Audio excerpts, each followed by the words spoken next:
Hello everyone, आज हम लोग एग्जाम्पल 2.28 को सॉल्व करेंगे। तो इसमें क्वेश्चन दिया हुआ हमारा find V S if V S हमको फाइंड करना है। जो सर्किट डायग्राम जो दिया हुआ है उसमें हमको वी एस यानी कि voltage drop A to B कितना वोल्टेज ड्रॉप हमारा हो रहा है उसको फाइंड करना है। ठीक है, ए से बी तक कितना वोल्टेज हमारा ड्रॉप कर रहा है उसको फाइंड करना है। ठीक, तो हमारा R1 का वैल्यू दिया हुआ है, ये R1 है जिसका 2 ओम वैल्यू है। R2 का वैल्यू दिया हुआ है जो कि 1 ओम है, और R3 का वैल्यू दिया हुआ है जो कि 5 ओम है। ठीक, तो सबसे पहले हम देखते हैं कि ये जो सर्किट डायग्राम है इसमें है सो करंट है। सो देखिए यहाँ पर डिवाइड हो रहा है यहाँ से यहाँ और यहाँ से यहाँ। आई करंट फ्लो हुआ, I2 यहाँ से, I1 यहाँ से डिवाइड हो रहा है, I2 यहाँ से डिवाइड हो रहा है। ठीक, और रेसिस्टेंस R2 और R3 जो कि दोनों पैरेलल में है। ठीक है, तो दोनों पैरेलल में है, तो जब रेसिस्टेंस पैरेलल में हो और करंट डिवाइड हो रहे हो तो हम उसमें है सो करंट डिवीजन रूल का फॉर्मूला अप्लाई करेंगे। करंट डिवाइडर रूल मैंने वीडियो बनाया हुआ, अगर आपको उसमें अगर जानना है कि करंट डिवाइडर रूल होता क्या है तो मैंने उसके ऊपर वीडियो बनाया है, आप उसको देख सकते हैं। सर्च मारेंगे आप current divider rule by Gautam Buddha तो ये वीडियो निकल जाएगा। ठीक, तो उसमें हम करंट डिवाइडर रूल को एक्सप्लेन किए हैं, उसके बाद उसके कुछ न्यूमेरिकल सॉल्व किए हैं। तो इसमें करंट डिवीजन रूल को अप्लाई करेंगे। ठीक है, तो करंट डिवीजन रूल को अप्लाई करेंगे तो देखिए कि यहाँ से I1 करंट फ्लो हो रहा है, इसमें I2 करंट फ्लो हो रहा है। तो करंट डिवाइडर रूल हम यूज करते हैं। तो मान लीजिए कि हम यहाँ पर अगर I2 में D से यहाँ I2 में अगर हमको I2 फाइंड करना है तो I2 हम निकालने के लिए क्या करेंगे कि टोटल करंट जितना है, टोटल करंट हमारा I इक्वल्स टू 5 एम्पियर है। ठीक, टोटल करंट इंटू R2 यानी कि इसके जो पैरेलल में जो रेसिस्टेंस है वो ऊपर में रहेगा। ठीक, और नीचे में फिर R2 प्लस R3। ठीक है, ये दोनों पैरेलल में है इसलिए लिखे R2 प्लस R3।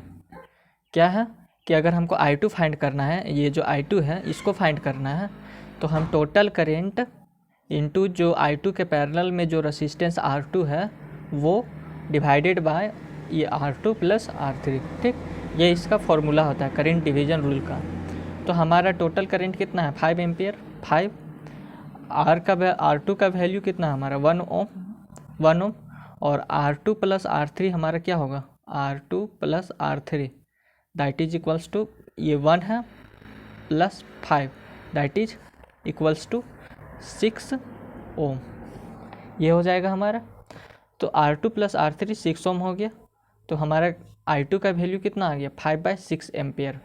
अब हम फाइंड करेंगे कि E से D तक कितना वोल्टेज ड्रॉप हो रहा है, वोल्टेज ड्रॉप कितना हो रहा है E से D तक। ठीक, यानी कि D से E तक कितना वोल्टेज ड्रॉप हो रहा है। तो हम लिखेंगे दी ड्रॉप अक्रॉस R3 यानी कि वोल्टेज ड्रॉप अक्रॉस R3 कितना हो रहा है। तो V इज इक्वल्स टू हमारा क्या फॉर्मूला होता है I इंटू R। ठीक, ये फॉर्मूला होता है। तो I का वैल्यू हम निकला लिए हैं 5/6, और ये R3 यहाँ पर जो है उसका वैल्यू 5 ओम है। ठीक, तो क्या हो जाएगा हमारा 5/6 इंटू 5, वही यहाँ पर किया गया है 5/6 इंटू 5, तो 5×5 = 25 डिवाइडेड बाई 6 4.16 वोल्ट। तो जितना इसका वोल्टेज होगा उतना ही इसका वोल्टेज होगा, क्योंकि ये जो करंट जब करंट डिवाइड हो रहा होता है तो वोल्टेज सेम होता है। ठीक, और जब वोल्टेज डिवाइड होता है तो करंट सेम होता है। वोल्टेज डिवाइड होता है उस टाइम जब है सो रेसिस्टेंस है सो कनेक्ट हो सीरीज में। ठीक, और जब रेसिस्टेंस है सो कनेक्ट हो पैरेलल में तो करंट डिवाइड होता है। ठीक है, अब वोल्टेज डिवाइड होता है अगर रेसिस्टेंस हमारा सीरीज में कनेक्ट हो, तो ये पैरेलल में कनेक्ट है तो वोल्टेज इसमें सेम रहेगा। ठीक, वोल्टेज यहाँ पर भी सेम रहेगा और यहाँ पर भी सेम रहेगा। अगर हम यहाँ का निकालना भी चाहेंगे तो जितना इसका वोल्टेज आया है 4.16 वोल्ट उतना है सो इसका भी वोल्टेज आएगा। तो निकालते हैं। ये देखिए I1 का जो है वो हम निकलाएंगे।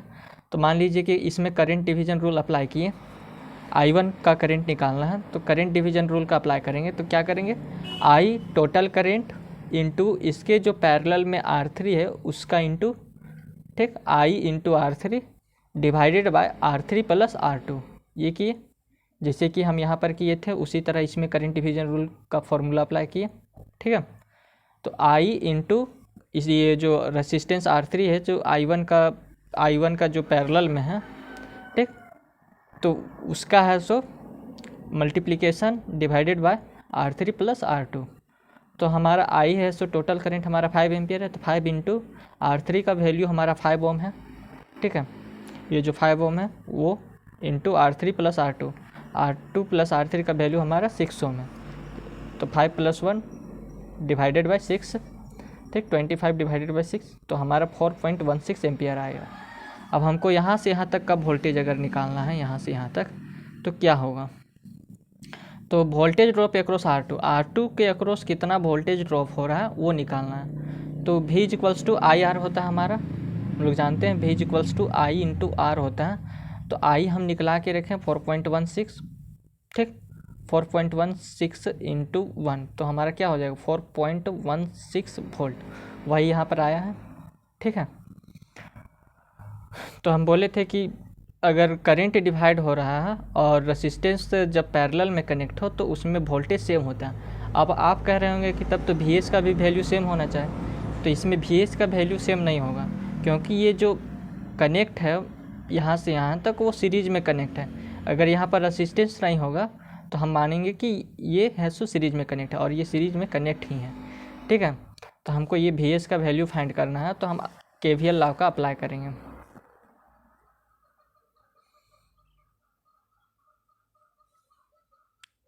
ठीक, तो उसके बाद हम निकालते हैं कि R1 के अक्रॉस कितना हमारा जो ड्रॉप हो रहा है वोल्टेज, कितना वोल्टेज ड्रॉप हो रहा है। ठीक, तो यहाँ से यहाँ तक हमारा 5 एम्पियर करंट फ्लो हो रहा है। ठीक, 5 एम्पियर करंट फ्लो हो रहा है यहाँ से यहाँ तक। उसके बाद यहाँ से यहाँ तक हमारा 5 एम्पियर करंट, यहाँ से तो डिवाइड हो गया करंट, यहाँ पर भी डिवाइड हो गया, तो यहाँ से यहाँ तक हमारा 5 एम्पियर करंट फ्लो हो रहा है और हमारा जो R1 का वैल्यू है वो 2 ओम है। ठीक, तो हमको निकालना है कि यहाँ का वोल्टेज ड्रॉप कितना है। तो उसी तरह I इंटू R1 करेंगे, I हमारा है 5 एम्पियर और R1 का वैल्यू हमारा है 2 ओम, 5 इंटू 2 दैट इज़ 10 वोल्ट। तो यहाँ से यहाँ तक वोल्टेज ड्रॉप है सो 10 वोल्ट हो रहा है, V इक्वल्स टू 10 वोल्ट। ठीक है, अब फाइंड करना है कि यहाँ से यहाँ तक कितना वोल्टेज ड्रॉप हो रहा है, इसको निकालना VS को।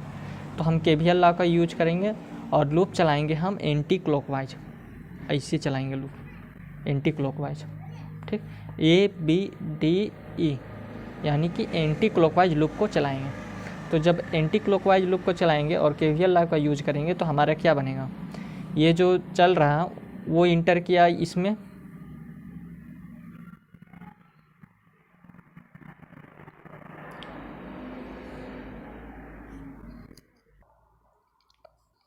तो इसमें जब एंटी क्लॉकवाइज लूप को चलाएंगे तो यहाँ पर देखिए कि इसका डायरेक्शन, करंट का डायरेक्शन और ये जो लूप का डायरेक्शन है, दोनों का डायरेक्शन सेम है।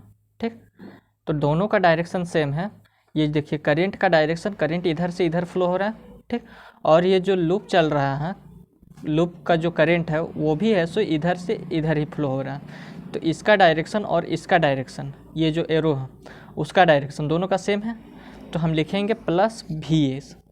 ठीक, यहाँ से यहाँ तक का वोल्टेज ड्रॉप हो जाएगा हमारा प्लस VS। उसके बाद यहाँ से गया, उसके बाद यहाँ I2 से D से E तक हमारा वोल्टेज ड्रॉप कितना होगा, दैट इज V। तो V वोल्टेज ड्रॉप हुआ।